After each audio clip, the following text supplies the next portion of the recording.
Nabi kata sebab dosa dia terlalu banyak. Hati yang sakit itu termasuklah di kalangan orang hati yang keras, kata Nabi. Macam mana hati ini boleh keras? Nabi kata sebab dosa dia terlalu banyak.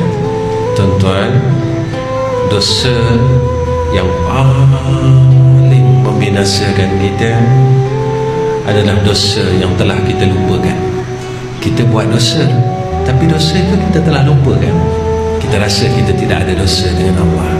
Sebab itu satu hari orang bertanya kepada sahabat, bertanya kepada Sayyidatina Aisyah, wahai Ummul Mukminin, siapakah orang paling baik? Maka Sayyidatina Aisyah menjawab, ialah orang yang sentiasa rasa bersalah dalam dirinya. Siapakah orang paling jahat? Iaitu orang yang tidak pernah rasa bersalah dalam diri. Saya tanya diri saya, dan tuan-tuan tanyalah diri tuan-tuan, hari ini berapa kali kita rasa bersalah dengan Allah?